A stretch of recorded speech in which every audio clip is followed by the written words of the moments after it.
Welcome one and all, you're listening to What on Earth is Happening here on Republic Broadcasting. I'm your host Mark Passio.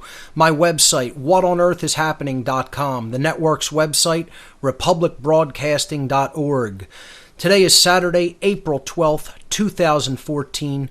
This show comes at you live right here on Republic Broadcasting every Saturday evening from 10 p.m. to 1 a.m. Eastern Time. That's 9 p.m. to midnight Central Time. We have a great show lined up for you here today. We are going to be breaching the topic of the possibility of non-human intelligence interacting with our planet and with our species, both in the ancient world, in the ancient past, and in the modern world. So this is previously uncharted waters for What on Earth is Happening, but we have to begin to breach this topic, and as I said, I'm going to introduce it gently, not give everybody everything at once, because there's a lot of psychological resistance to even looking at this topic. And that's what we're going to start talking about here today. Why is there so much psychological resistance about this topic? So that's coming up on this edition of What on Earth is Happening.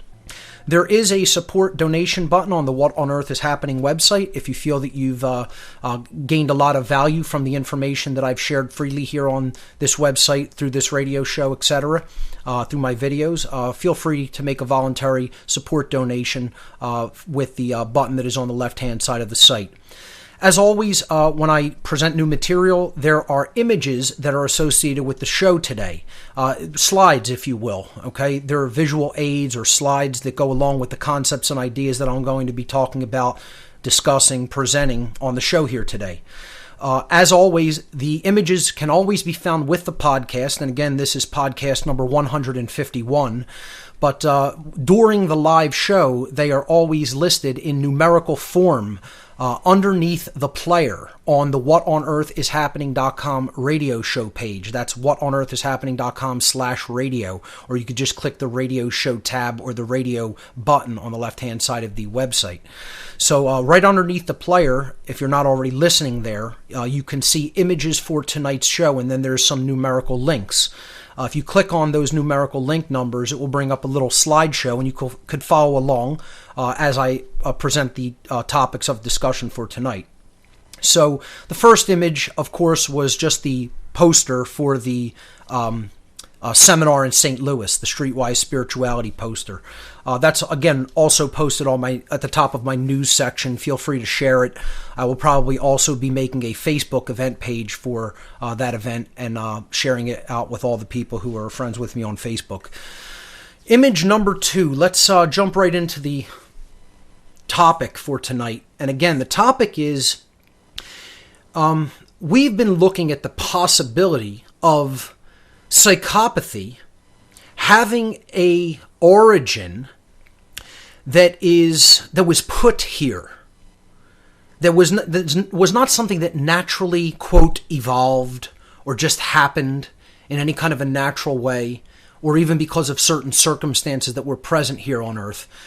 We were entertaining the possibility that psychopathy was something that was done to the human species, that it was created in us somehow by another intelligence, an intelligence that is not human for all intents and purposes.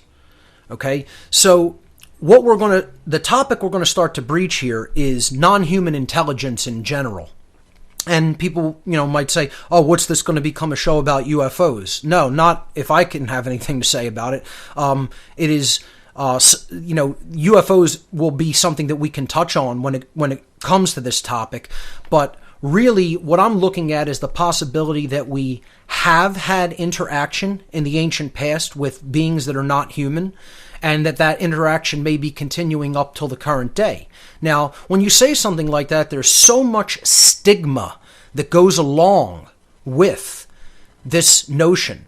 There's immediate psychological reaction that goes along with it because of how much ridicule is generally attached to even the discussion of the possibility that we are not alone here on Earth. And it's really asinine, it's childish, it's immature, it's unscientific, it's the sign of a closed mind, the ridicule that goes along with this topic. It was said that the mark of true intelligence is being able to entertain a notion without either accepting it or rejecting it. And sadly, many people in our culture can't do that. And that's a statement really about where we've gone as far as our mindset is concerned. How far gone humanity really is. That if you can't breach a topic and talk about it without, immediately it being dismissed or immediately it being praised and heralded as the second coming, one or the other of those two extreme reactions in mind, to me, that tells me something's really wrong. Okay? As far as the mindset, the psychological mindset of humanity is concerned in general. So when we're talking about the possibility that the human condition and the subconditions that are contained therein, like psychopathy, like the existence of psychopathy in the human genome, quite possibly may have had an origin that is not human, okay? That is born in some other form of intelligent species or intelligent beings. To breach that topic, again, I want to do this in a controlled fashion. I want to do this in a way that gets people thinking about some of the really deep causal and psychological questions and factors involved in this topic. Okay, not just saying, everything is attributable to non-human intelligent beings. Okay, and again, I don't like the term alien. I don't really like the term extraterrestrial as much because of a lot of the connotations that go along with it. I prefer the term non-human intelligence, period. Non-human intelligent beings, or beings that have the capacity for intelligence, such as us. Because could we really claim that we're intelligent as a species? I think that would be a lofty claim. There are intelligent individuals on Earth, most certainly. But as a species, have we really reached holistic intelligence? I don't think I could even make that statement. So I consider humanity a species with the capacity for intelligence, as I would consider some of these non-human intelligent beings or species or entities that I'm going to be, getting into talking about on future shows. Now, again, the other thing to keep in mind here is no one is saying that they have the absolute truth when it comes to this matter. I'm not claiming that. Never did. Okay? I'm saying that we're going to start talking about possibilities that are going to involve some conjecture and that are going to involve incomplete picture of things, an incomplete picture of things, a fragmentary account or relating of the events of our ancient past. And it's like a jigsaw puzzle. That's how you have to look at this. You have to look at it as a jigsaw puzzle that somebody opened up the box and threw it in your face in a dark room. That's really what we're dealing with here. Okay, now the pieces are scattered all over the floor in the dark room. Okay, maybe you bring a couple of friends into the room, with their phone flashlights or something to that effect, and we're going to start looking for those pieces. And then we're going to gather them, we're going to bring them to the table together, and we're going to see if we could see the emergent picture.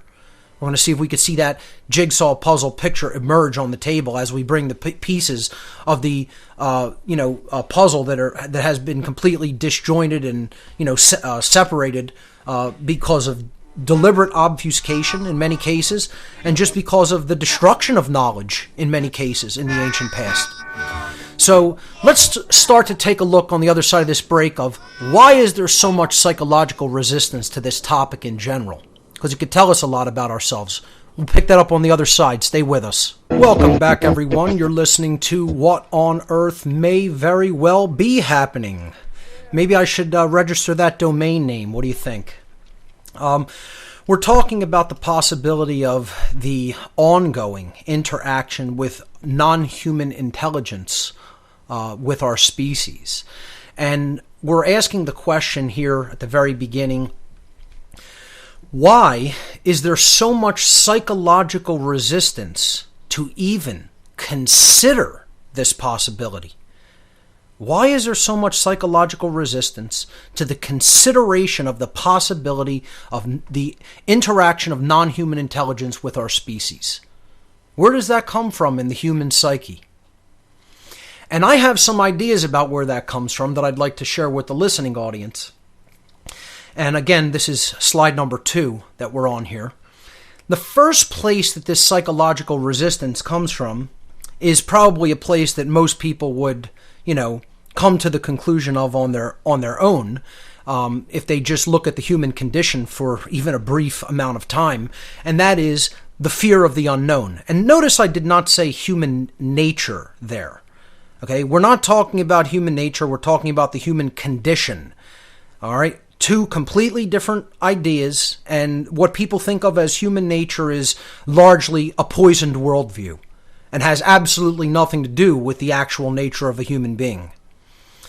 We talked about that on past shows, that, this skewed and poisoned worldview really sets most people thinking down one specific course that can't ever lead to the truth, because they buy into a completely psychopathic worldview of what should even be occurring here on this planet, in their idea of, quote, human nature. What we're talking about here is the psychological condition that our species currently exists in. And the psychological condition that we exist in is fear, largely, okay? And we fear what we don't immediately understand. See, what the conscious mind does is it scans the environment for unknowns. It scans the environment and it says, let me see what's out there. Do I understand what all of this is? Do I, know what I'm seeing? Do I understand what I'm hearing, etc.? It takes in info through the senses, it processes it, and it says, do I know about this? And if I don't, and an unknown comes up, then I have to be on guard, because that unknown may threaten me, threaten my survival, etc. So then a shield goes up, and, we go into fight or flight mode. This fear of the unknown, which is largely unhealthy for our species, okay? Really what we should do is confront things with an open mind and a sense of curiosity, as opposed to having an immediate fear-based, instinctual, animalistic, midbrain and lower brain reaction to things, is put those immediate instinctual reactions on hold for a moment and logically think things through. Most people can't do that right now because of the condition that they're in, the condition of fear. So fear of the unknown puts us in the worst place to possibly try to understand anything. If you're in a fear-based mindset, blood rushes away from the brain, okay? You're not getting richly oxygenated blood in the brain. You're not going to do very good thinking in that state of mind. Okay? The blood rushes away from the neocortical brain, which is where higher order thought takes place, logic, intuition, etc., creativity, breaking down and solving problems. All right, so fear puts us in that state where we're incapable of recognizing the unknowns. We're incapable of taking in the data that we're surrounded by and analyzing it and coming to an accurate conclusion about it. If you're going to try to do that in fear, good luck. You're not going to get very far. So another way you're not going to get very far is if you take on this idea that if it makes me somehow fearful or uncomfortable, I refuse to look at it. And that's why next to this slide, see on the left-hand side of this slide, I have this young woman opening a door with some, mysterious or foreboding light coming out of it, representing that's the unknown. That's the place that we're loath to go, the place that we're loath to look at because of how uncomfortable it makes us, or possibly how disturbing it may be. And on the right-hand side of the image, there's a great meme there that says, you cannot change what you refuse to confront. And if the human condition that we're in, that we want to change, that we want to set back to balance, is a result of the possibility of interaction with non-human intelligence, and we refuse to confront that out of fear, good luck changing it. You're not going to get very far. Because to solve any problem, you have to have an understanding of the causal factors of the problem. That's what a diagnosis is about. Going down to the causal factors, not treating the symptoms, going down underneath to the causal factors through knowledge. And that's what diagnosis means. It comes from Greek roots. Dia is a preposition, in Greek, in ancient Greek, that means through or by way of. And then the word gnosis in Greek, transliterated into English, Gnosis, is knowledge. Diagnosis literally means by way of knowledge or through knowledge, you're going to come to an understanding of the problem. So if you don't want to even confront an issue and look at it, to even assemble the components of that information, the grammar that you need to analyze logically and filter and, come to an accurate understanding of, you're not going to get anywhere when it comes to solving a problem. So if ridicule is the immediate response, good luck. If blind acceptance is the immediate response, you're going to be in just as disempowered of a position to look at that information and come to an accurate understanding of it. Neither one of these is where learning takes place. Neither one of these reactive places is where true learning occurs.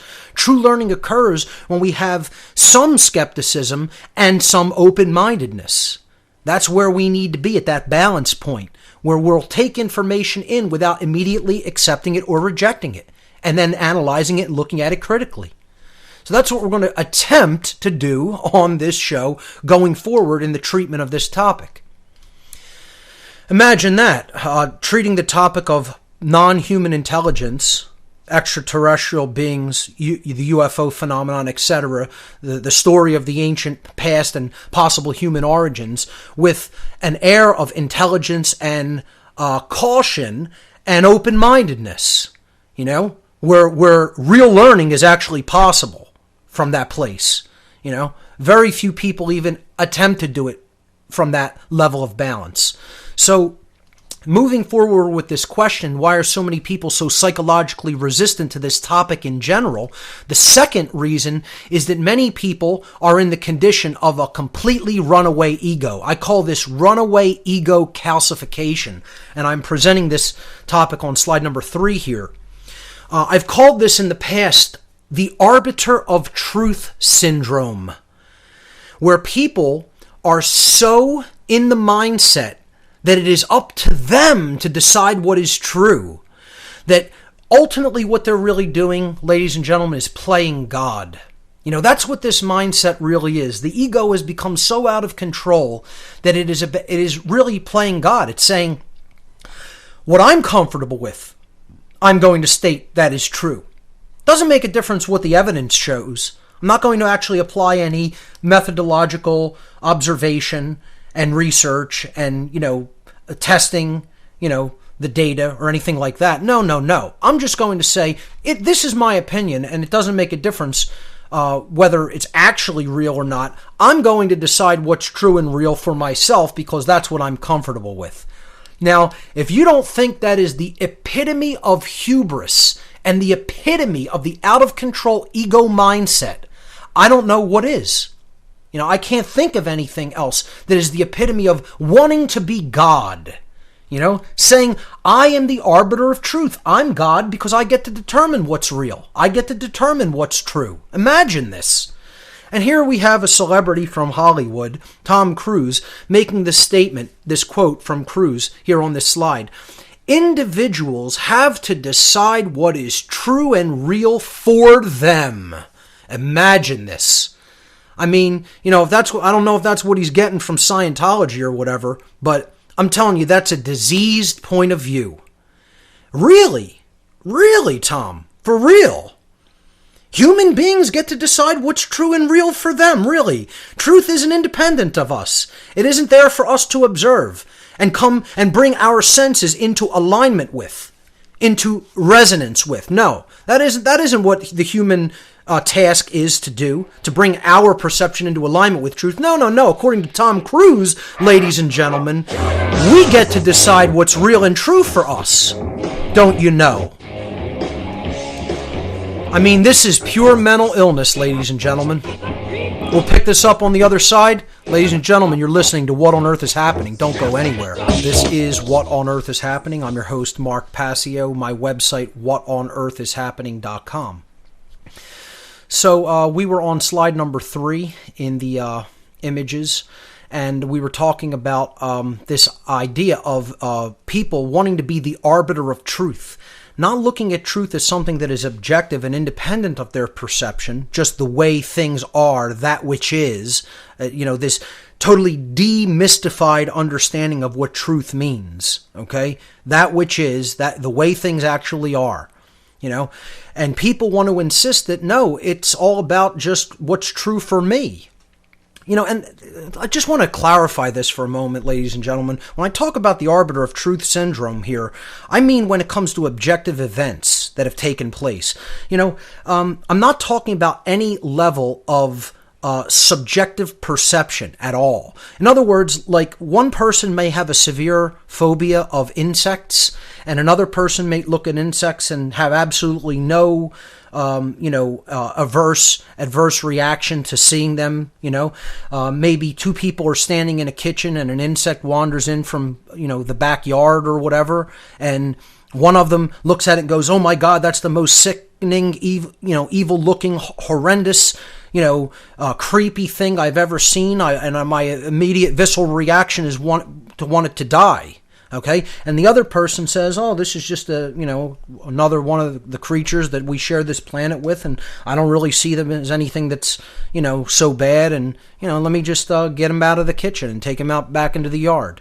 These are subjective ways of seeing the same thing. It doesn't change the objective fact that the insect wandered in from the backyard and was in the kitchen when these two people were standing there. That's what I'm talking about as truth. That's not up to us to decide what's real or true when it comes to that. Okay? That actually occurred. It happened. It's not like somebody could be standing there and say, "Well, I'm determining that this didn't occur. The bug was never there." That's what we're talking about here. The level of sickness when it comes to people and their, quote, interpretation of events. It's like when it comes to something like 9/11. It doesn't make a difference how much evidence is brought forward that the official story cannot have gone down the way that the government claims it did. These people are convinced this is what I'm going to believe in, and truth be damned, it doesn't make a difference. What I say is the way it actually happened is the way it actually happened. I'm not going to look at any evidence. Why? Because that might make me uncomfortable, and therefore it's invalid because I have to feel good. It's magical thinking is what it really is. And anybody who thinks that that's how reality works, they're not only an infant, they're mentally ill. Literally. They not only have a child-infant mentality, but they're really, really, really sick. So let's move on to slide number 3. So, these are the first two reasons that people want to not even look at possibilities. They fear the unknown, that which they don't currently understand, and they have a runaway ego that I like to call the arbiter of truth syndrome, that where they're going to determine what's real based on their likes, preferences, and whims. Okay, what makes them feel good or bad. Imagine that. But here's the real deep reason, okay? The real deep reason, you'll have people say, "Oh, what's he talking about this for?" Why is he getting into this topic? This is tinfoil hat stuff, or this has all been debunked and we shouldn't even be looking into this area. You want to know the real reason? Here it is right here on slide number 4. Psychological denial due to subconsciously nested, unresolved past trauma in the human collective subconscious. That's the real reason people don't want to look into this topic, ladies and gentlemen. And we've been talking about this issue. Okay, we've been talking about people psychologically having the mindset of a traumatized, abandoned child, which is where this material is ultimately leading. What set that condition in motion, what put that condition in place here on earth, is the ancient events of our past, or very well could be. So people are in this state of absolute psychological denial, or what's called cognitive dissonance, seeing things as they are in the world with their own very own eyes, with their very own senses, and yet psychologically denying the existence of what is. And like I say in the past, you need to respect existence or expect resistance from the universe. You want to talk about why there's resistance from the universe when it comes to human beings' condition, and why the universe isn't really coming to our aid and helping us to get out of this condition? Because we will not respect what is. We will not respect and accept truth into our minds and into our hearts, and then act upon it.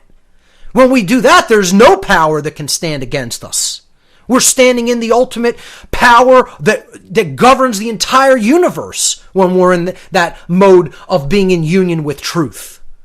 But when we refuse to accept truth and we refuse to look at what is, and we exist in this state of psychological denial akin to wanting to be God by claiming we're the arbiters of truth, good luck getting any assistance from the universe. Respect that which is, or expect resistance. So the real underlying psychological condition that is present in humanity, that is keeping people from even wanting to look at this or ridiculing it right off the bat, without ever having done one inkling of research, one not even picking up a book and reading a quarter of it, a tenth of it, nothing. Just my completely unresearched and ill-read and ill-formed opinion is as valid as your decades worth of research and knowledge. Imagine that statement. This is where people in our society are at. That's what they think is a valid point of view to hold. It's the epitome of hubris and ignorance.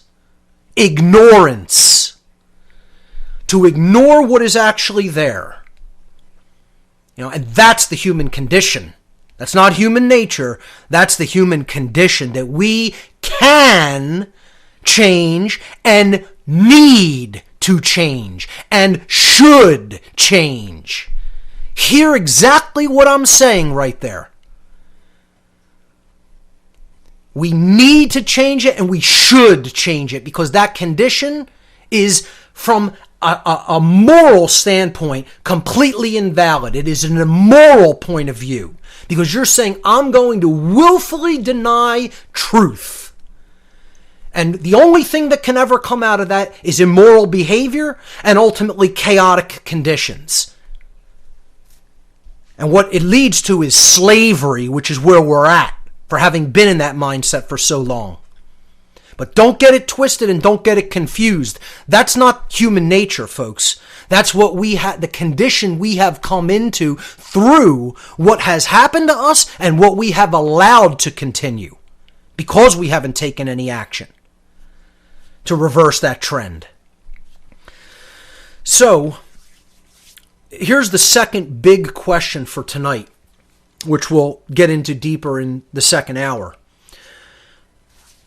If there is evidence to suggest, and I would suggest there most certainly is evidence to suggest that there are and have been non-human intelligences interacting with humanity, not only in the present day, but far into our past, probably for as long as we have existed on this planet.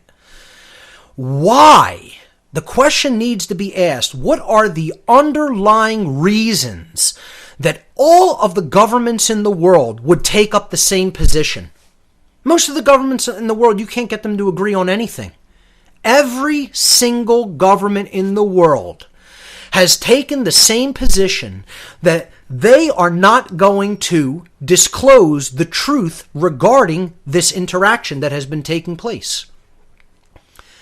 The slide number 5 here shows this UFO flap that happened back in the 1950s over Washington, D.C., where these fleets of craft buzzed the U.S. Capitol. And that is the U.S. Capitol. That is a real photograph, and those aren't planes. Okay? And this happened multiple times, not just once. And it got tons of press coverage back then. And still people just completely, say, well, we don't know what it was, but, whatever. We're not going to look into it any further. There's nothing to see here, folks. Crafts that don't obey the laws of physics as we know them, that don't observe any of the flight characteristics of any known conventional terrestrial aircraft, buzzing the most heavily air-defended space in the world. But there's nothing to see there. Okay. We'll pick this up on the other side, folks. You're listening to What on Earth is Happening. We'll be back. You're listening to What on Earth is Happening here on Republic Broadcasting. I'm your host, Mark Passio. My website, whatonearthishappening.com. I do want to tell people before we continue with the show for tonight that the video from the Asheville, North Carolina seminar that I recently conducted, the New Age BS and the Suppression of the Sacred Masculine Revisited. The video is about halfway finished being edited, and I'm through the morning session. I'm through editing the morning session. I'm going to be working on editing the afternoon session in the coming week. So I don't want to make any absolute promises, but hopefully within a week or two at the very most, I'll get that up on my site, my YouTube channel, so people can check that seminar that was very successful in Asheville, North Carolina last month. All right, so let's pick up on slide number 5 where we left off in the last hour. Again, these images are at the whatonearthishappening.com radio show page, whatonearthishappening.com/radio, or just click the radio show tab on the site. Also, as always, the images are posted with the podcast for the show. Okay, so the question we were asking is, why would every single government in the world, faced with the possibility of non-human intelligences interacting with humanity since time immemorial, why would every single solitary one of them on the face of the earth want to continue to suppress the truth regarding this ongoing interaction? What motive would the governments of the world have to continue to suppress the disclosure of the truth about extraterrestrial non-human intelligences? And again, when we're talking about non-human intelligence, let me just make this clear before we even move forward through this show or any coming shows. I am not going to get in any kind of a debate about the nature of these beings, okay? If you want to look at them as simple 3D organic beings that happen to live on another planet in this galaxy or another galaxy, fine. If you want to look at them as extra dimensional beings that live in a higher dimension or frequency of reality, fine. If you want to look at them as demonic entities that are, sent here to torment us by, some evil god or evil supernatural being, I really don't care. If that's how you want to look at this, look at it however you want. The point here is that there are intelligences that are not human interacting with this planet and its people, period. Okay? Now, regardless of what their nature is, people may have different takes on that. Ultimately, when I break down what I feel the interaction has been between these beings and us, it all comes down to the same thing, folks. We need to step into our power and step into the power of truth and use the lost word, which is no. And it doesn't make a difference what their nature is at that point. When we decide to do that and decide that we're not going to have any more of slavery, that's when it will end, and not a moment until. And it won't make a difference what their nature is at that point, because once again, then we'll be stepping into our sovereignty. Then we'll be stepping into the power of truth, and the universe will not stand against that, regardless of what might happen in the physical domain. Okay? So, try to answer this question. How many people have ever even really sat down and just considered that question? You see so many even UFO researchers, they spend so much time on the nuts and bolts of the phenomenon, trying to prove the existence. The existence doesn't need to be proved to me because I'm an experiencer. I've witnessed these craft that can't be explained. So, I don't need somebody trying to convince me of their existence or the possible origins of them or the possible nature of them. To me, that's not as important as, have they been here? What have they been doing here? What is their relationship to human beings? Why do they want to interact with us? Why are they continuing the presence possibly? Okay, and we can get into all of that conjecture and even get your take on it, the listener's take on it as well, when we go to calls. But Many researchers, shy away from this question of saying why. What are the actual underlying reasons why no government on the face of the earth wants to come forward and talk about that these beings exist and they have been interacting with this planet? Well, I'm going to propose 3 overarching reasons why the embargo on truth has continued and is continuing now. And the first, of course, is the continuity of control. All right, this is image number 6 now. How do you continue controlling 7 billion people in a state of slavery? How do you keep 7 billion people enslaved? A small group of people. How do they do that? How do you accomplish that? Well, obviously, you don't do it by sheer force, by sheer violence. You do it largely through getting them to consent. You do it largely through controlling their mind, their perception of reality. And how do you control that? The ultimate form of controlling perception is suppressing what people believe is possible, suppressing the human imagination. You want to really talk about the highest form of mind control. It's getting people into a limited view of who they are. Their imagination can't break outside of that box. They're locked into an ego identity. I am my job. I am what I do. I am my familial relationship. I am the relationship between me and my friends, etc. I am my profession. I am my religion. You're not any of those things. You're pure consciousness having an experience in the physical domain to learn and grow. Oh, what a heretical idea that is, But, everybody has these limited roles that they willingly put themselves in because they have this attachment to this ego identity. The ego role that they're playing out in the 3-dimensional realm in life. So when people get attached to that identity, they start to take on a very limited perception of what is possible because they believe this, and this goes hand in hand with the worldview we're going to get into talking about, that goes into the Darwinian worldview, which is a huge part of looking at the psychological dynamic when it comes to this topic. Huge part. Okay? When you take on this worldview that you are a limited being, what you're really doing is you're saying to yourself, it has always been this way. It is this way now, and therefore it always must be this way. Nothing can change, see? That's really what the whole scientism and Darwinian worldview is about. Human nature is about the survival of the fittest. It is about survival only. We are instinctual creatures that can never break that programming. That's there in nature, and somehow that's right, and it should be like that. Yeah. You know what that's called? More mental illness. That isn't just a Darwinian paradigm. That's social Darwinism. That's Satanism. It's the tenet, one of the main 4 tenets of Satanism. And most people are in a satanic mindset. Don't even know what it is. Have no idea what the tenets of Satanism really are. Don't even know that they, by believing this nonsense, being the way things perpetually must be, this whole social Darwinistic worldview, that they have ascribed to the ideology of Satanism.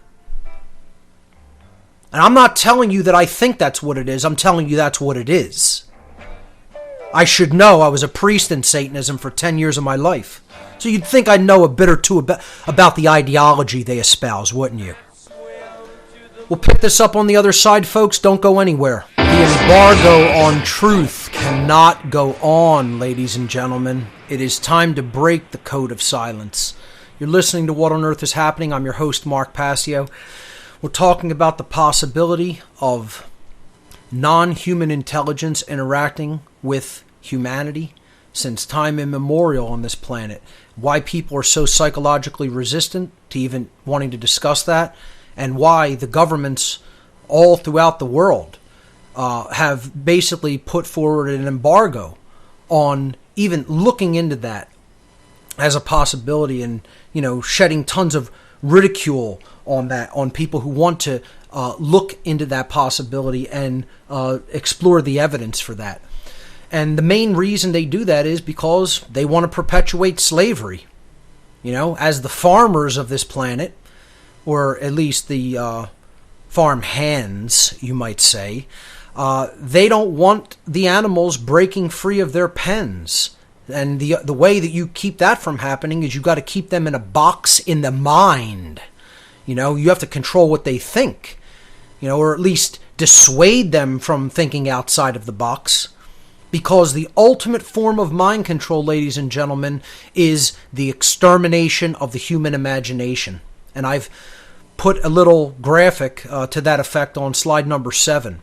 You want to know what the deepest form of mind control that exists is? It is the limitation of what people believe is possible. And if you put them in that head cage, you have them on your strings, like a puppet. And then you just give the command, dance, puppet, dance, golem, And it's a piece of cake, like nothing, child's play. And that all happens because we have abandoned one of the greatest gifts that we've been given as intelligent creatures, or creatures that should be intelligent. The imagination, the ability to visualize the way you want things to be, the way you want things to be, and then make that happen by an act of your will. To visualize something different than what is, and to understand it doesn't have to be like this. It being like this is a choice. People, it is a choice that is continuously renewed in every moment by the people who are doing it. See, that's what you don't want to wrestle with, because that means the responsibility to change gets firmly placed upon your shoulders. Okay? No one else. No one is currently doing this to us. We're doing it to ourselves. Yeah, things may have been done to us in our ancient past as a species, but that doesn't mean we're not doing this to ourselves right now in the here and now. Okay? And that is perpetuated by the idea that things are not possible to change. Again, this goes back to what I was talking about in the New Age BS material, for people who are familiar with that material. And for those who are not, you could watch the videos on my website in the videos section. I talk about in there the difference, truly knowing the difference of what cannot be changed versus what can be changed. And the human condition can be changed. You know what? It's just a lot of hard work is going to have to be applied. Effort. Knowledge is going to be required. Care is going to be required. Courage is going to be required. Effort is going to be required. Time is going to be required. Attention is going to be required. God forbid, man. Now, we can't have any of those things expended, Well, we got to sit there with a bowl of GMO popcorn and, watch whatever crap's on cable tonight. That's what we aspire as human beings in the modern day to do.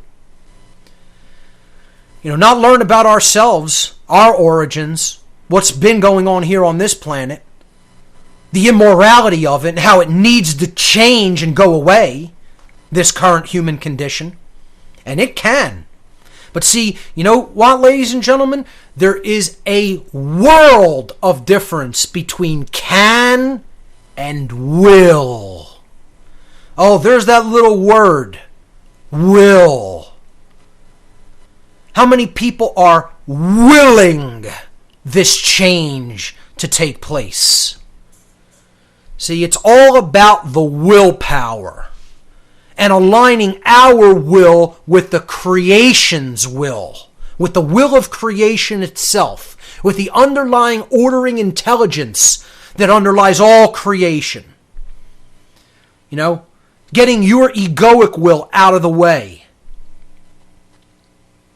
Not worrying so much about what you want. What do I want? How do I want it to... What do I want to be true? Am I comfortable with this being true or not? Who gives a damn whether you're comfortable with it? You think the universe cares whether you're comfortable with what is? Little you. Oh, wait a minute, hold on. Let's rearrange the entire truth of the entire universe because little you doesn't like it being that way. Doesn't want it to be that way. You know, absolutely tough, isn't it? You know, and no one wants to say it like that to somebody. That they're an absolute child in the mind, thinking like that. It's not about us discovering what's true and confronting it and dealing with it and accepting it for what it is. No, it's about what we're comfortable with. I mean, please, man. You know, I don't know how it could get any more childish and imbecilic. Absolutely imbecilic.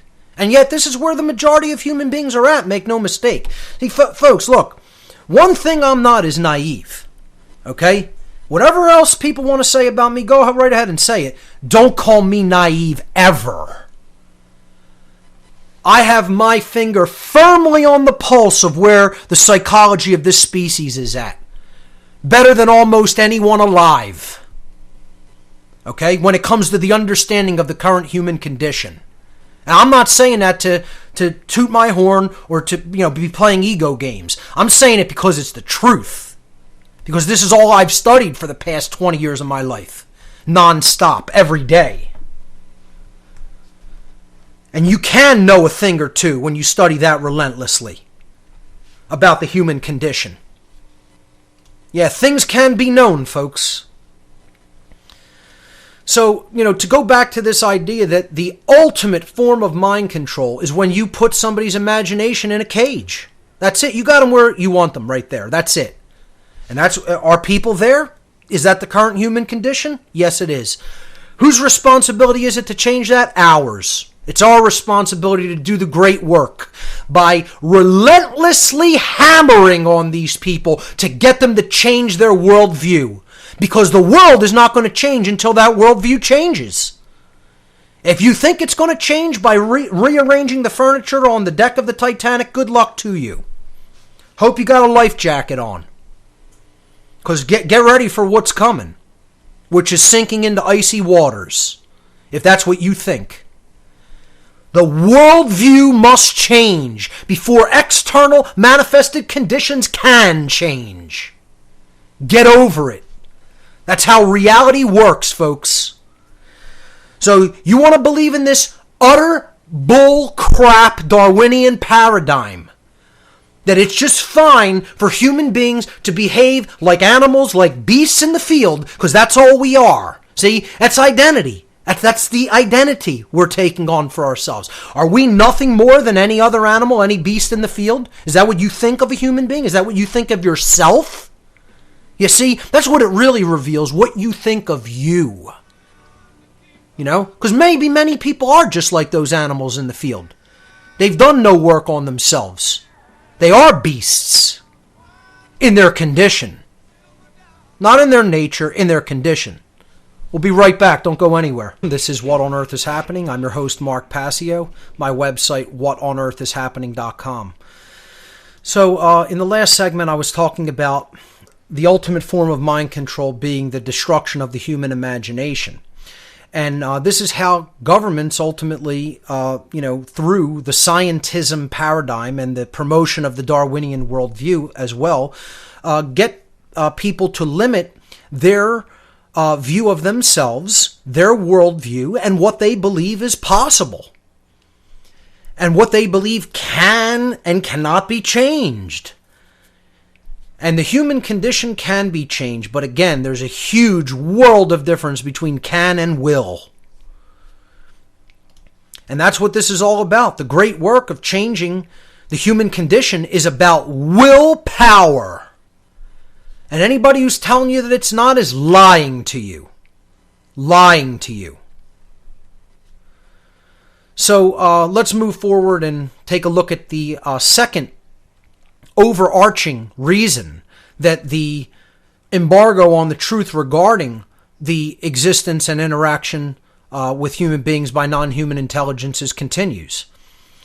And this is on slide number 8 now, and it is the continuity of the dominance of the oil-based monetary system And again, of course, the oil cartels maintain this through the perpetuation of the fossil fuel fraud.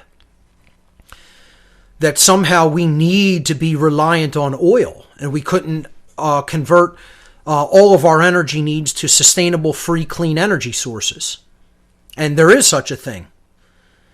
Many, many very advanced scientists, engineers, inventors, researchers have all come to the same conclusions regarding this, and every one of them suppressed or killed.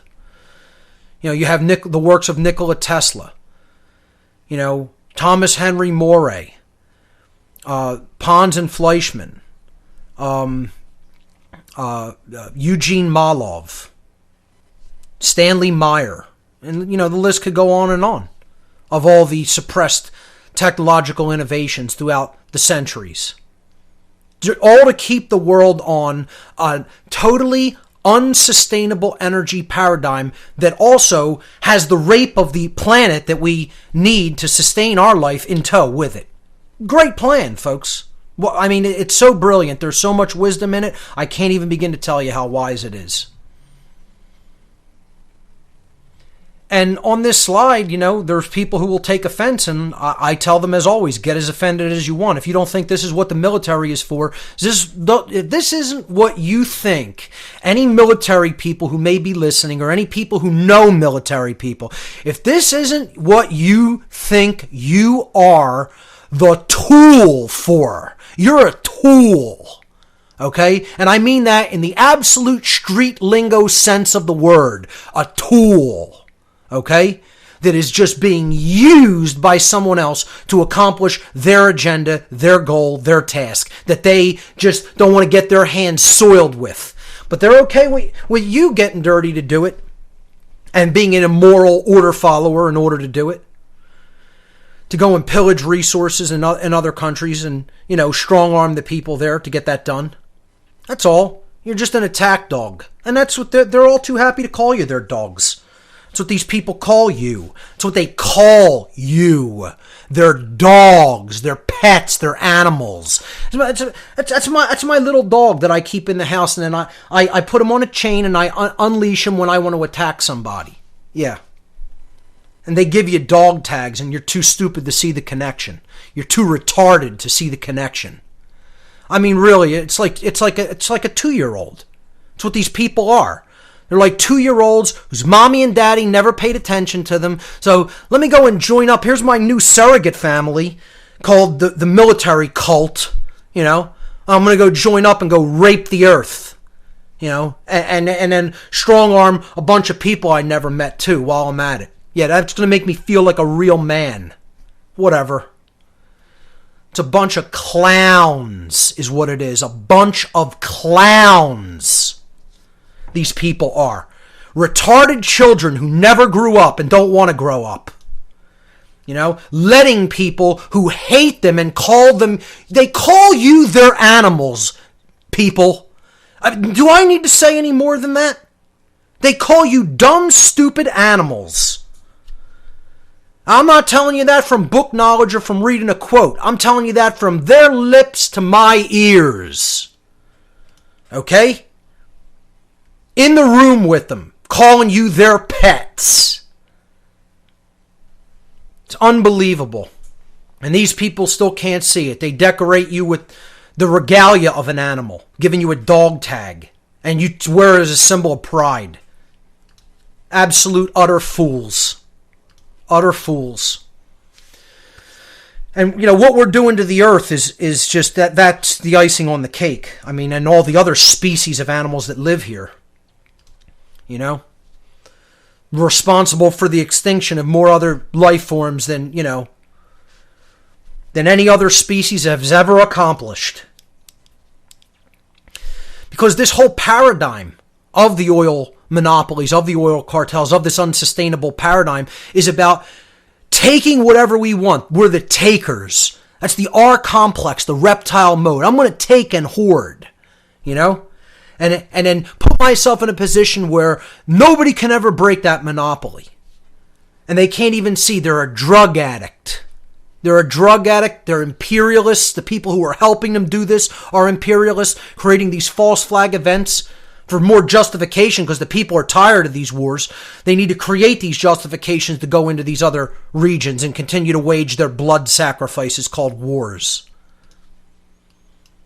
It's a self-imposed noose around the neck, all by a bunch of mental midgets who are trapped in the R complex of the brain and addicted to adrenaline, and think it has to be this way because they have no imagination.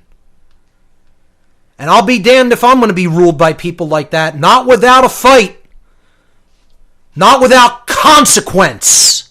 There will be consequence. Trust it. Know it. Know it like you know your name. Not going to go quietly into the night. Not this one. Not this one. And I know there's a lot of people who join me in that sentiment. A lot. A whole lot. And the time's coming. Because we're not doing the great work in enough absolute force. We don't have the force of numbers that we need to accomplish the work.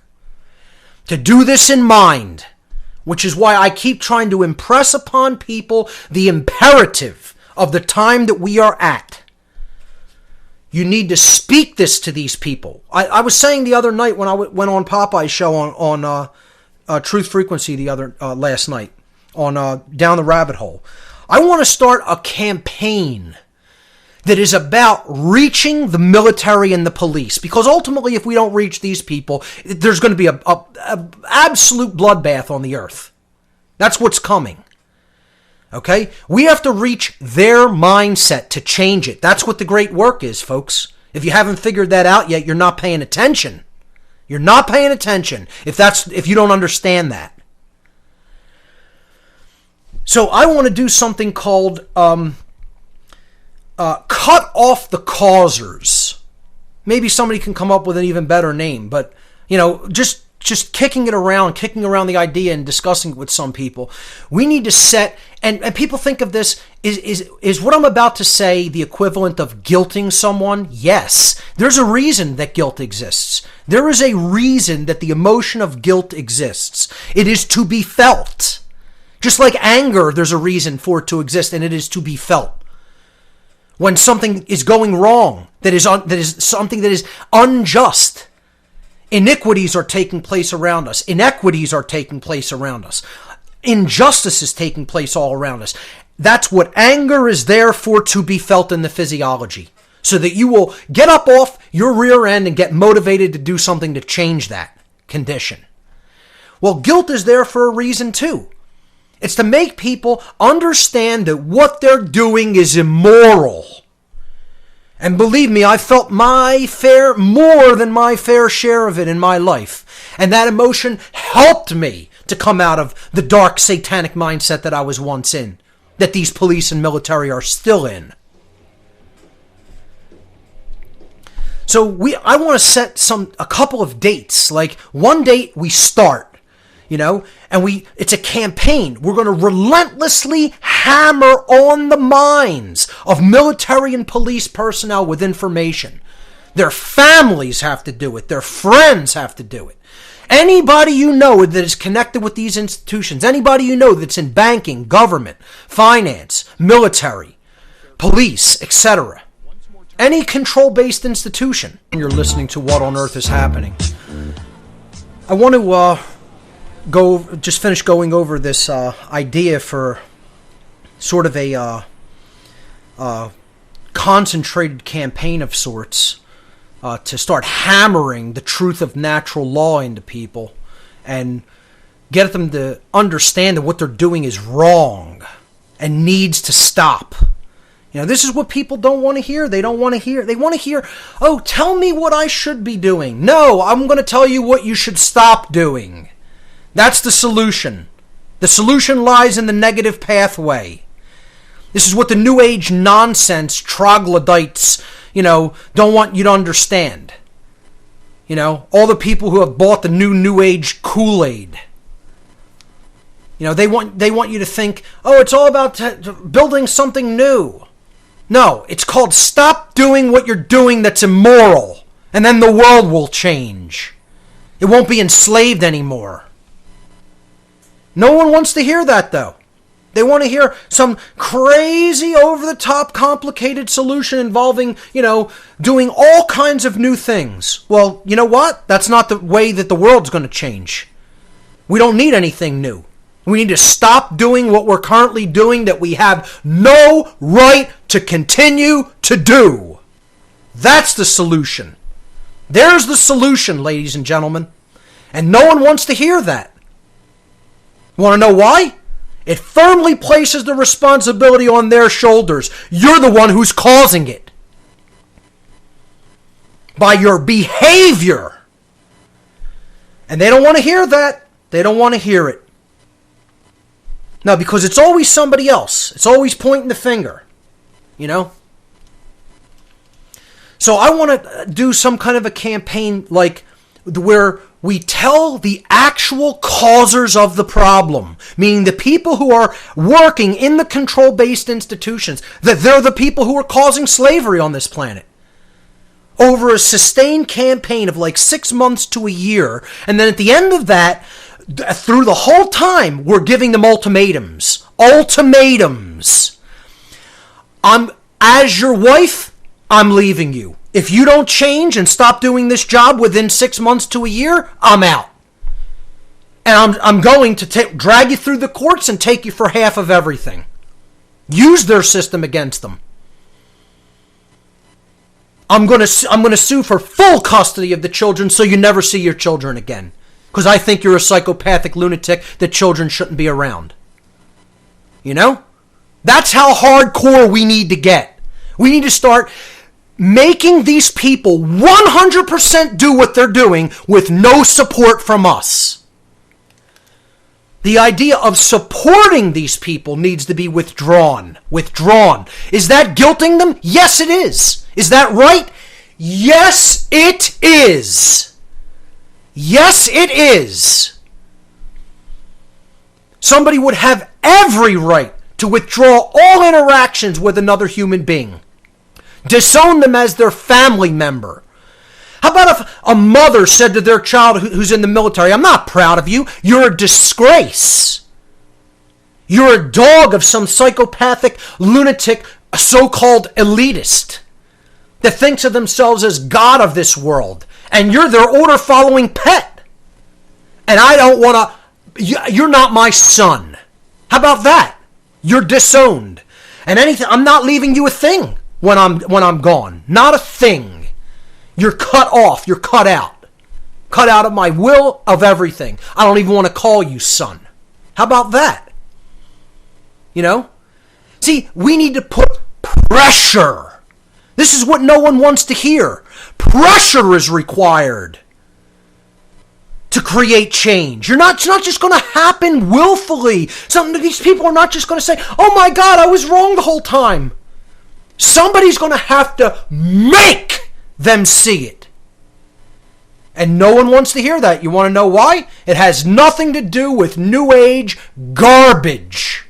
That's why they don't want to hear that. Because it's a full expression of the masculine force of truth. And the so-called Christians out there, don't even get me started. These fake Christians. And they think they have anything in common with the words and the message of Christ in the New Testament. Who said he came here to bring a sword of action between people. A sword that would cleave people. And create division, because there would be those who stand in truth on one side and those who stand in satanic deception on the other side. And these fake Christians have the nerve to say, oh, it's all just about belief. You just need to accept this astro-theological image as your Lord and Savior. It's not about right action. They haven't even read their own scriptures. They're another bunch of clowns, these religionists. Which brings us to the next section, to wrap up this this overarching question of why would governments want to cover this all up about interaction with non-human entities throughout human history. Well, that brings us to the ultimate, folks. And you're going to see a progression that I was leading to here. Okay? Just to wrap up that campaign I was talking about, at that point, we need, at the 1 year or 6 month point, maybe then we say, we're cutting you off. We're not going to continue to support you. We don't want to be your family member. We don't want you in our lives. If mothers, sisters, brothers, fathers, daughters did that, maybe we'd start to make some progress on these people. Because just sweet talking to them and handing them a DVD that they're never going to watch isn't going to get it done, folks. It's not going to get it done. It's not the way to do the great work. Okay? If you think that's all it's going to take, you're sickeningly naive. And you don't understand the level of absolute satanic illusion and ego calcification that we are up against and what it is going to take to break that mindset. You don't get it yet. You got to understand it's going to take a level of extremity that most human beings are not yet prepared for. And now is the time to start talking about these strategies and methodologies. And to start formulating them and doing them.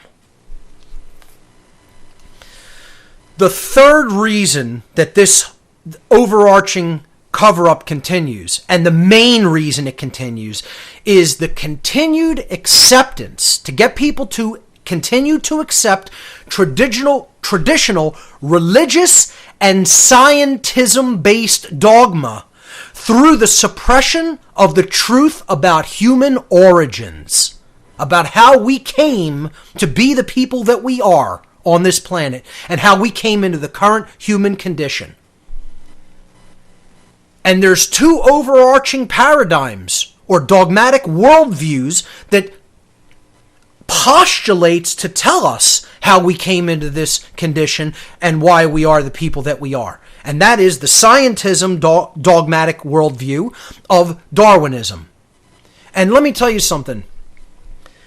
Darwin was probably the single individual who did the most to harm the entire human species.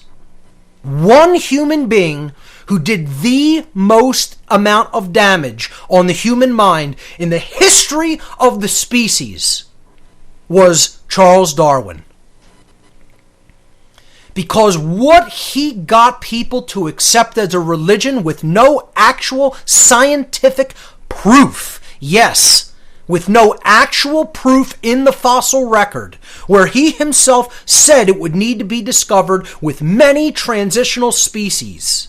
And not a one has ever been found linking ancient hominids to modern humans. Not one. And if you think it has been, go find me the proof. You will not be able to do it. No one will. Because there is not one shared bone in a hominid skeleton that is shared with a human being skeleton. And there is not one transitional species that has ever been discovered with a shared bone between those two species. Zero. And any anthropologist or biologist will admit that fact, if they're telling you the truth and not lying to you. And people want to take Darwinian macrobiological evolutionary theory as gospel truth, as if it has somehow been 100% proven as law in the universe. I feel sorry for anybody who's in that mindset, because it is a complete scientism, left-brain worldview prison. And it's just as ridiculous as the creationist worldview. The earth is only 6,000 years old. The Creator put us all here to test us, And the literalist interpretation of the biblical worldview that religion propagates.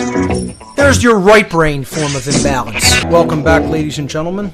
Third and final hour of What on Earth is Happening for this evening. I'm your host, Mark Passio. My website, whatonearthishappening.com. I want to wrap up some of the points that I was making about the reasons that all the governments of the earth have universally decided to continue the embargo on the truth regarding the interaction with human beings by non-human intelligences, regardless of what their nature may be.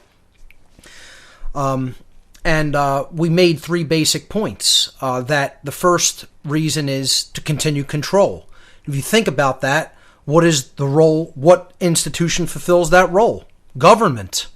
Okay? They're the ones who are actually performing the actual control, the physical control of human beings. The second was the continuity of the fake monetary system that is ultimately backed by oil and the oil cartels. So now we have the monetary systems, the protection of that paradigm as the second reason. And the third reason was the perpetuation of religious dogma and religious belief systems, whether it is traditional right-brain cultural religious belief systems, New Age belief systems, or scientism left-brain belief systems. It's all religion, no matter how you want to break it down or look at it. It's just whether it's a left-brain imbalanced form of religion or a right-brain imbalanced form of religion. But ultimately, they do that through the suppression of our true origins. Why? Why does that ultimately keep the paradigm of slavery in place? Well, it keeps this idea that this is how it should be in place in the minds of people. And that's the death of the imagination. Well, if it should be like this, and if it's okay, and if it's right for it to continue, what do I need to do? Why should I try to change anything? I can't change anything. That's just the perpetual, quote, natural order of the way things are. Absolute bunk nonsense. There's nothing natural about what's happening on this planet, and it most certainly doesn't in any way resemble order.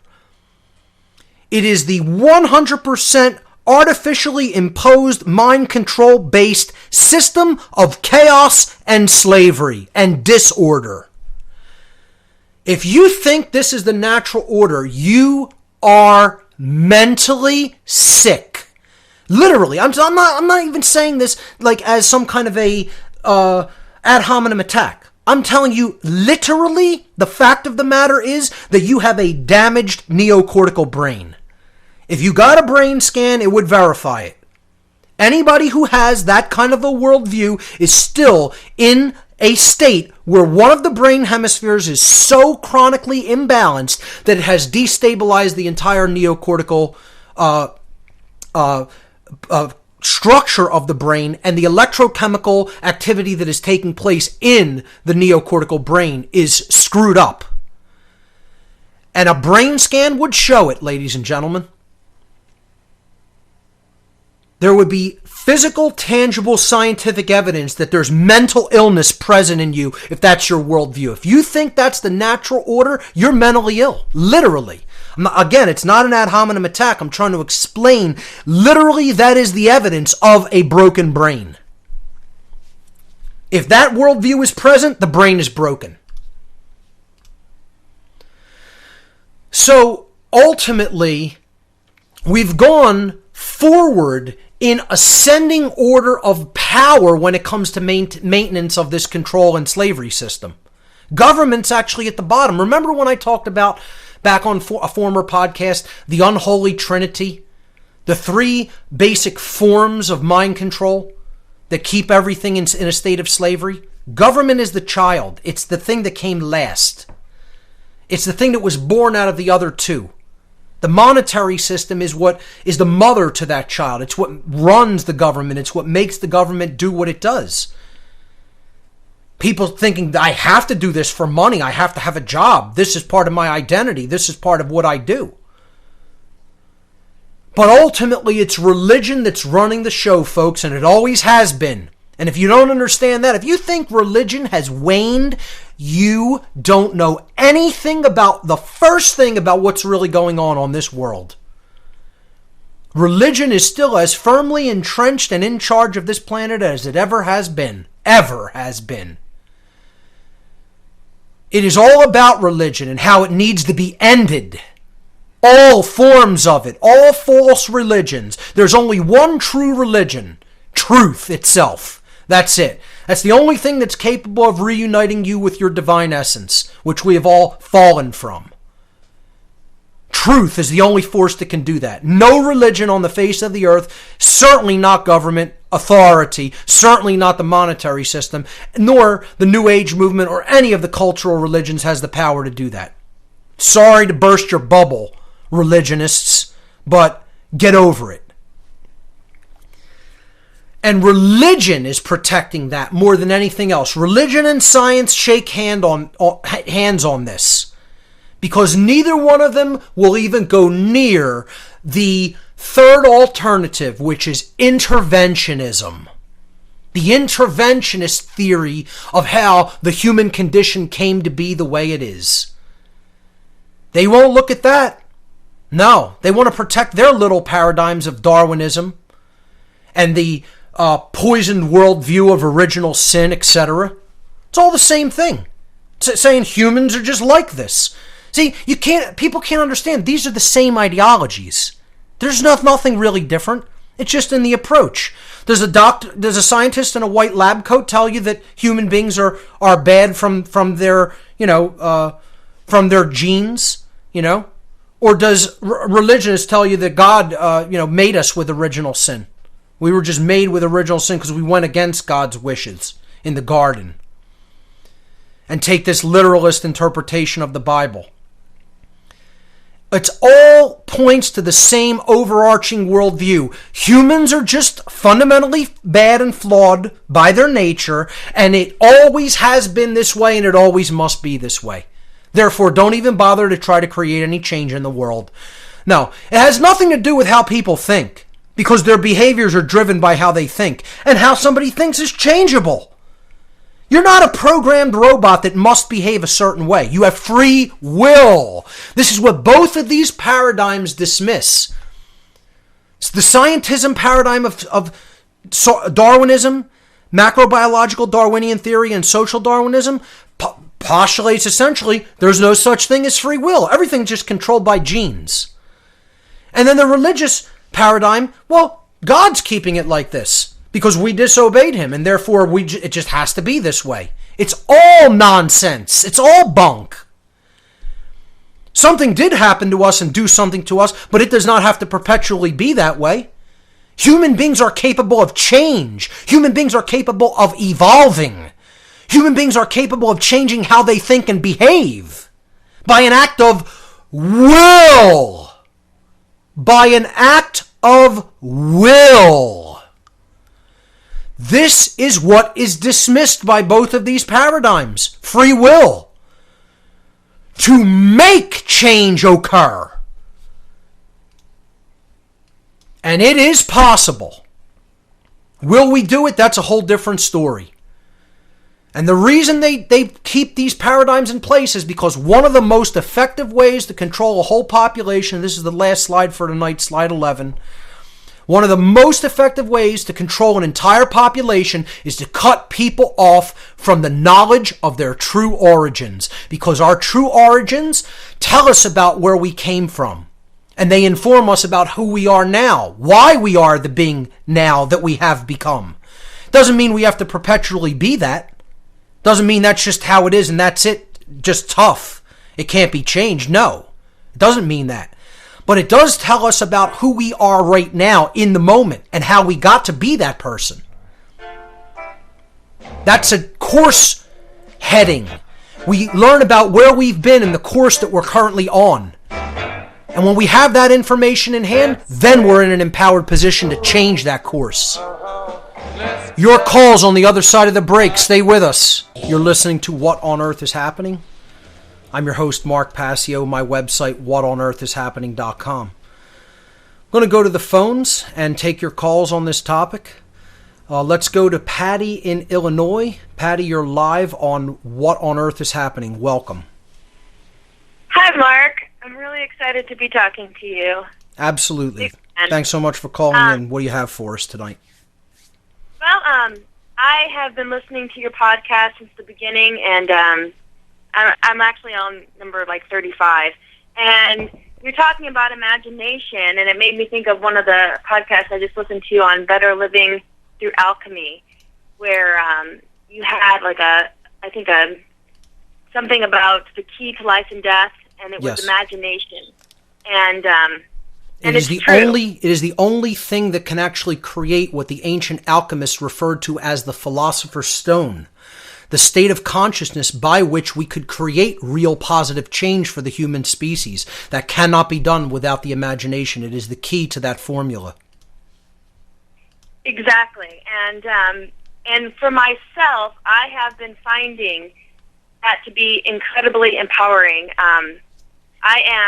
I work as a college professor. I teach students going into the medical field, and I see the limitations of these students that are getting brainwashed by allopathic medicine with the Rockefeller protocols. Exactly. Yeah.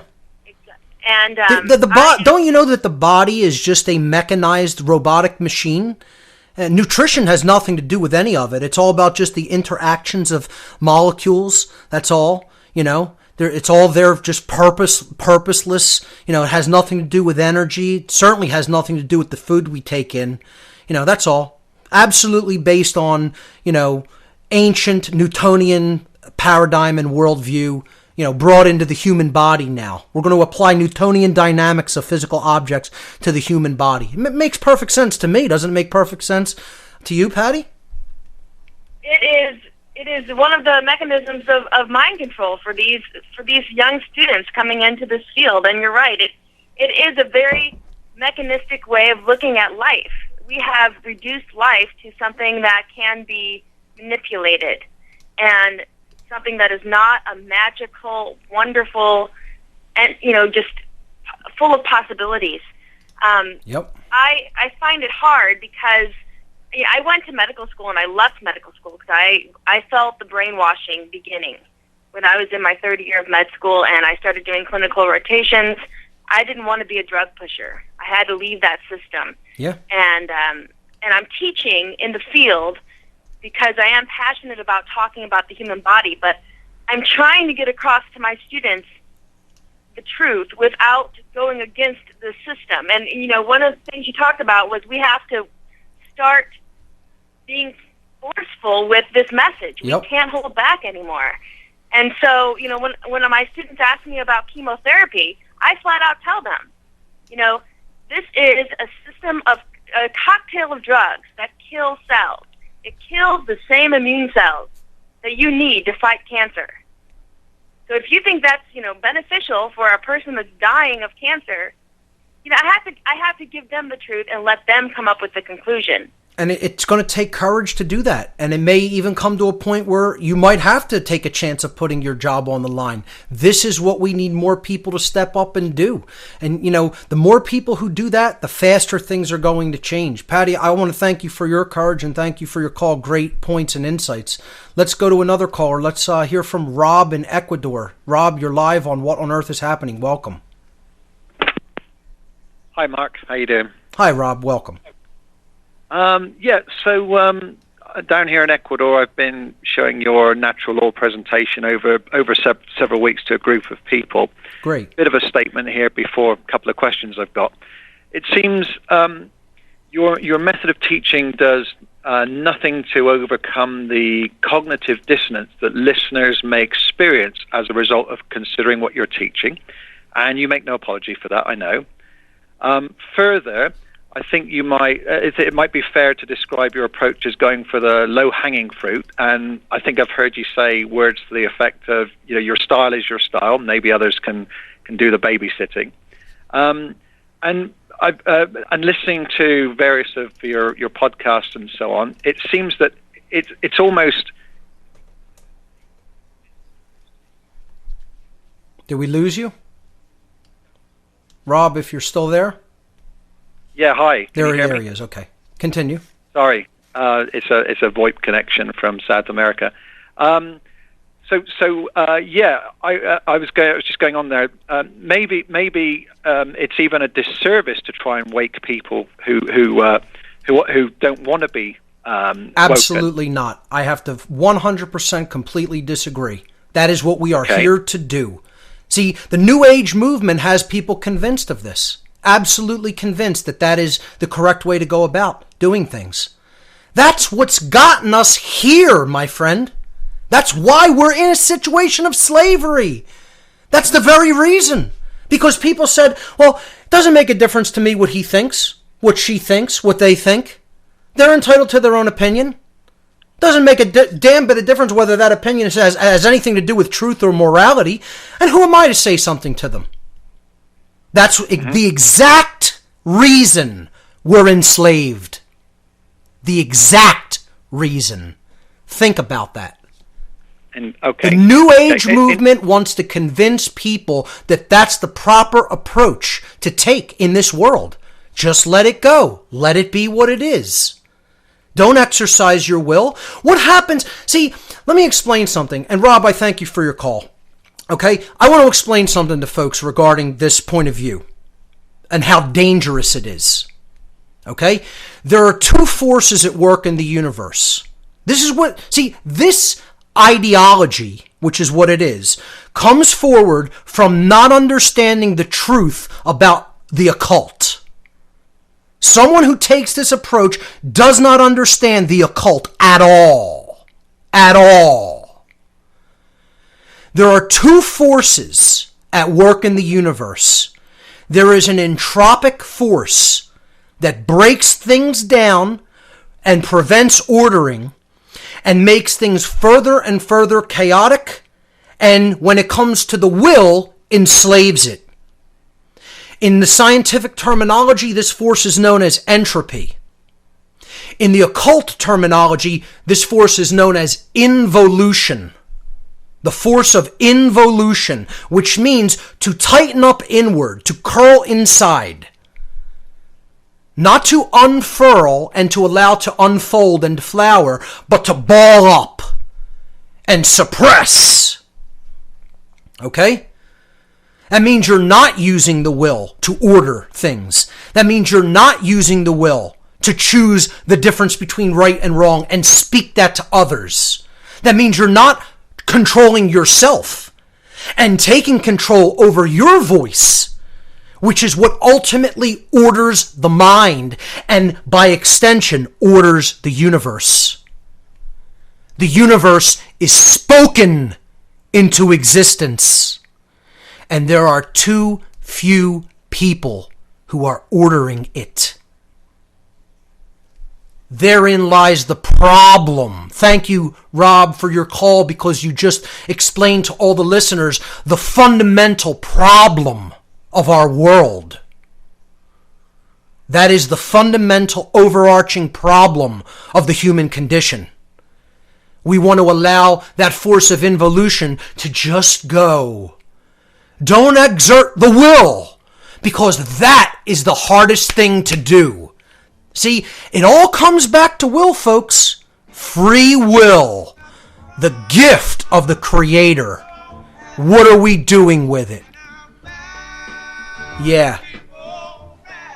What are we doing with it? We gotta wake up from our sleep, ladies and gentlemen. And that is what I am desperately attempting to assist people with, if only they will hear the message. This isn't going to happen on its own. This is what religion wants to tell people, is how the way the world works. We are the ones who are in control of this process. We do it, or it doesn't get done. People have to start to understand what the great work really is, and they still don't get it. As I was saying before the break, there are two forces in nature. Involution is the force, the entropic force in nature that breaks everything down, prevents ordering within systems, and creates chaos. And this has been called the satanic force in the occult world as well. Then there is the ordering principle. This is the force of evolution. It is the ordering principle in nature. And when we stand in that force and align ourselves with what is, with the truth, with morality, then that force of evolution creates for us more and more freedom. That is the essential law of attraction in operation throughout the entire universe. And it's what every occult school of wisdom has attempted desperately to teach the people of this planet. And it's what every dark occult mystery tradition has attempted to prevent the people of Earth from understanding. Because that's how you keep them enslaved. And it is an act of will that will order things and that will create freedom for human beings. It is not a process that is in the hands of anybody else. Biological evolution gets us up to a certain point, and then the process is taken over by that little thing called free will. And as I asked before the break, what are we doing with it? Well, you could imagine that most people are just absolutely defecating on it. Okay? Put another colorful expletive in there of your choice. All right? So, look, I'm sorry for the intensity, people. Okay? But the whole point here is there is no time left. We're out. We're out of time, folks. In case you don't understand what's going on in the world, you need to open your eyes, look around. If you can't tell the house is on fire, I feel sorry for you. I don't know what to tell you. We need to express this imperative. There's no more time to sweet talk to these people. The great work is waking the dead. If you don't have the willpower to do that, then admit that you're not involved and get off the playing field. That's it. I'm not here to talk to the people who aren't going to do that work. The entire point of this show and all of my work is not to talk to the dead. Why would I? The whole point is to make new teachers who do fully understand these dynamics so that we can cause a chorus of resounding truth throughout the earth. And when we do that, we're going to wake the dead.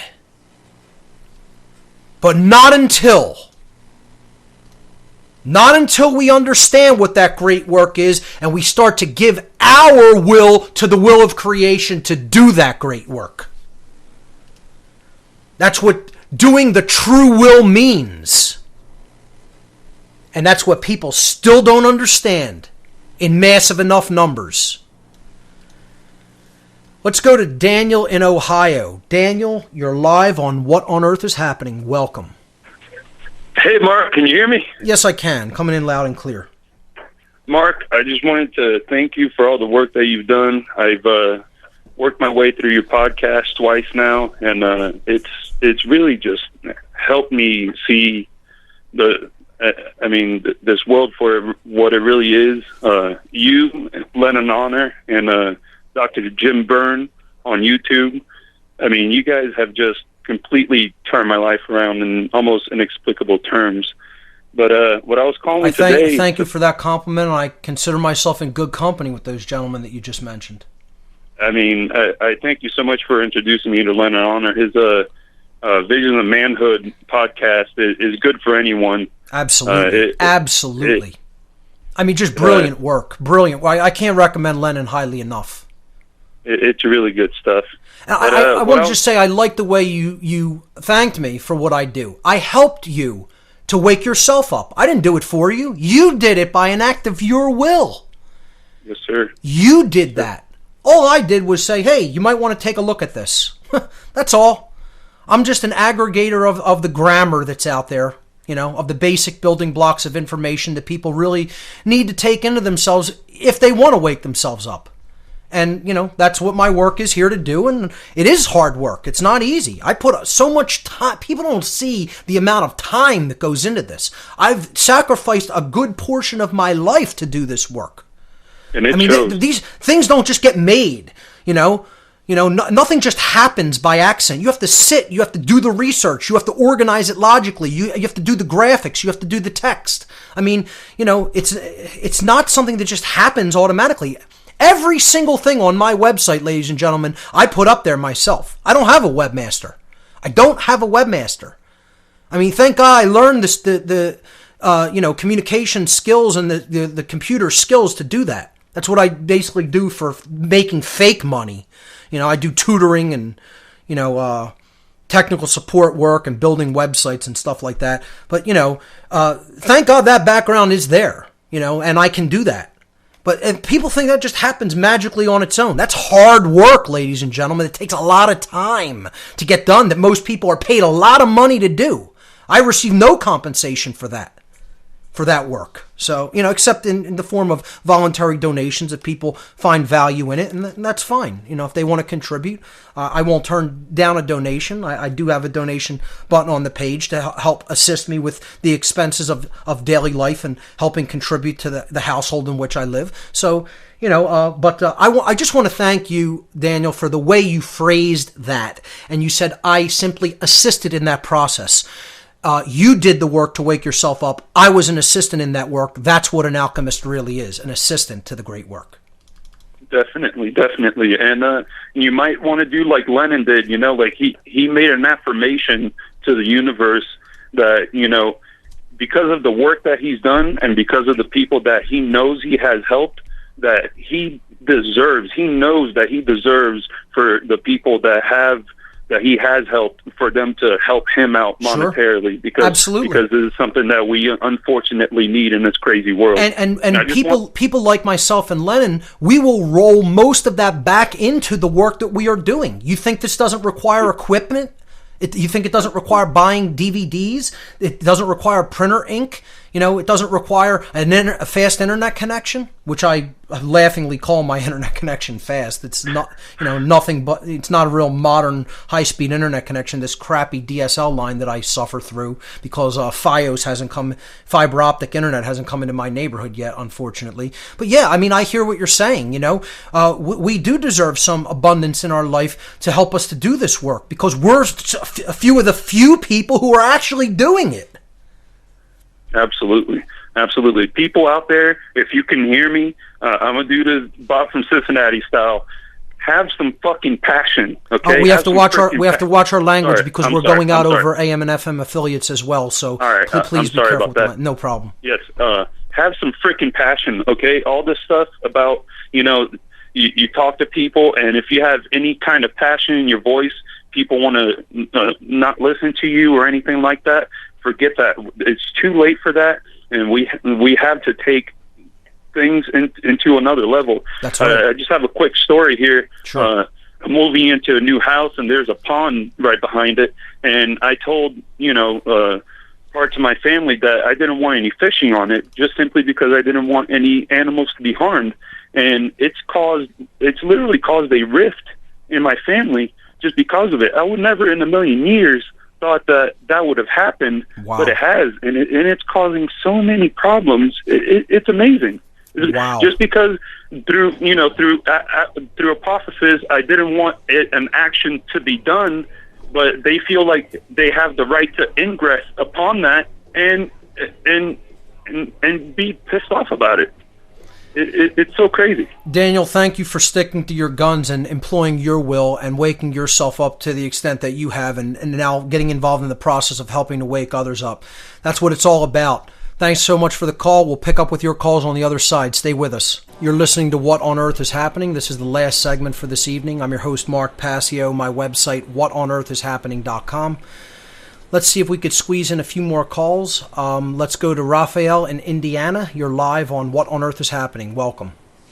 Hi, Mark. I just wanted to mention I came across an article talked about 15 years later and the Matrix still has us, and just wanted to make a comment that that presentation alone you did wonders for helping me wake up and realize exactly what's kind of happening in this world, and not to mention all your podcasts. Thank you. But going back to what you mentioned earlier about the police and these order followers, a lot of it, as you mentioned through your podcast, a lot of it stems from lack of care. Yeah. They're like robots, and it all stems down to the general public because lack of care is because they don't care because it doesn't happen to them. That's so right. As long as they're in little world, it doesn't matter as long as they get their paycheck, because you mentioned in your previous podcast of like the brutality and things that happen in the G20s. Anybody who watches those videos, you're just amazed at what goes on, but people don't care because it's not happening to them. Yeah, and see that care, that true care. We're not talking about familial love or romantic love. We're talking about true care about what's actually taking place from a moral perspective. That is the force that ultimately drives the will, or needs to drive the will, if we're to create positive change. And until we can get more and more people to develop that true sense of care, what I call care with a capital C, don't expect things to magically change on their own here. Care has to drive the right action through the will in order for actual positive change to become manifested in our world. That's the real law of attraction, folks. Not this bunk new age variant that's being taught by all these self-help gurus who just want to make a quick buck by telling people what they want to hear. They don't want to come out and tell people it's hard to create real change because you really have to deeply care. You have to get out of your poisoned nonsense worldview about how evil human beings are and can't ever change. And you got to start working on yourself and other people. That's what real care is all about. And if we apply it with our free will, there's no force of nature that can hold us back. That's what the evolutionary force is ultimately all about. That's what drives it, care and the will. And then, of course, understanding and knowledge, and then we apply that, and that's wisdom. And that's what drives the force of evolution, the ordering principle in nature. So, Raphael, anything else? I just wanted to comment. I just can't thank you enough for your passion, your intensity, and everything you do. I appreciate that. Thank you very much. Thanks so much.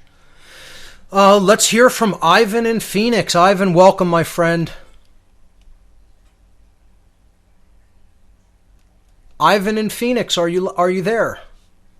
Hopefully, yeah, I'm here. There he is. I can hear you now. All right, good. How have you been? Right, well, everything's good, and you? Doing well. Still All doing right, the great work. Not going to stop. Yeah. We hope you never stop. I've listened to some of your last few shows here the last week, and I even messaged Barb that you sounded pretty intense, and she messaged back that she can hear you upstairs, that you were very loud, several days ago on some of your shows. Oh, there's no question. I'm feeling an energetic shift in intensity. It's like the universe is saying to the spiritual warriors on this planet right now, step up your game, boys and girls, because you're on the verge of something. Now is not the time to let it ebb.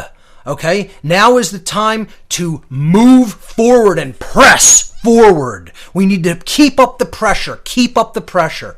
That is what this whole time period right now is about. I can feel it in every bone in my body. And that's what that intensity is reflecting. Yeah, I agree with you. I have so many ideas in such a short amount of time. Let me try and focus real quick. You brought up the word order. That's something that I was thinking about a month ago. The word order. We don't think about that word too much, but we want a world of order. But yet every day we go about placing orders. Right. We're online placing an order for what we want. We go to a restaurant, a fast food place, or any place, and we submit an order for what we want. That's it. But yet we're doing that all the time because we want, mommy or daddy government to vote or pass this or do that. So we're always ordering things that we don't realize that we're ordering when we place votes or pray or go to some church or for somebody to rescue us or save us. So we're constantly submitting orders. And then you're getting something in return for the placement of that order. Yeah. Right. Exactly. Yep. So and in many cases, it doesn't resemble order at all. In many cases, it's absolute chaos. Right. Yeah. It's that because we're people are subconsciously ordering what they don't want. Right. Exactly. And then going back to the topic of your show tonight, it's just real quickly, the movie Noah. I saw that, and it's pretty interesting how a lot of the religious people don't really like that film. That's right. Because they don't show a connection with like God or anything. But I think what they don't like is that they show. This is a spoiler for people who haven't seen it, but it's been out several weeks. They should have seen it by now. That they show supposedly like the angels, their light, and they get cursed and they get turned into rock solidity. So they show other earthly or unearthly beings with Noah, and they're interacting like nothing's going on. And I'm like, hello. And they call them the Watchers in the movie. I went to see it. I highly recommend this movie. People should definitely go and see it, and you'll understand why a big furor is being raised by the religious community, because they wanted the movie to tell the literalist interpretation of the biblical story, when in fact what this movie is actually about is the interaction with ancient human beings of non-human entities that came to this planet and had factions among them that interacted with human beings in different ways. Some of them wanted to uplift human beings, and some of them wanted to vehemently, viciously control human beings. And the faction that is the creator in this movie is the one that warns human beings about a coming calamity on the earth, and that that human life was going to be wiped out, and helps a certain contingency of human beings to survive that cataclysm. So it's definitely a story about the ancient past, and I kind of really liked kind of the message of the movie was that human beings are ultimately in control of how we move forward. It's not up to the all-powerful fate of some creator. It is about what we think about ourselves. Are we worthy of moving forward and evolving? It's a self. An idea of self when it comes to our worldview. Are we worthy of something more than this? Are we worthy of something more than slavery and chaos and destruction and strife? And this is part of the problem. So many people don't think that we are, because they're still in the state of self-loathing. They're still in that state of self-loathing brought on by these traumatic conditions, and in that psychological state of abandonment that leads to self-loathing, and then that leads to them not wanting to take personal responsibility to change things. All of these underlying themes were present in the movie, and it left. I think the movie left on a pretty a powerful, empowering note that the main character ultimately had to see that there was worth in humanity, and it was worthy to go forward and continue and evolve and become something more than it previously was. So I highly recommend the film. I definitely thought it was pleasantly surprising to me. It contained so much more than what I was even expecting. Okay. And then synchronistically, because every time I call you, there's some synchronicity happening. I did not know what your topic this evening was going to be, and earlier today I threw on an older Stephen King-based book, The Mist, and there was right there's a movie that ties into what you were talking about this evening about extraterrestrial or unearthly beings or entities or things that exist, and how humanity shrugs it off and like, no, that's not possible.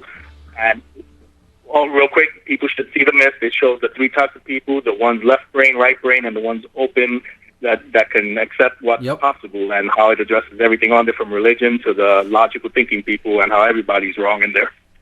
Also a great allegorical film. I definitely recommend that one as well. Yeah, great points, Ivan, and always a pleasure to hear from you. Ladies and gentlemen, that's really all the time we have for this edition of What on Earth is Happening. That brings us to the end of the show. Hope you've enjoyed listening to the show tonight. Remember, there are only two mistakes that one can ever make on the path to truth: not starting and not going all the way.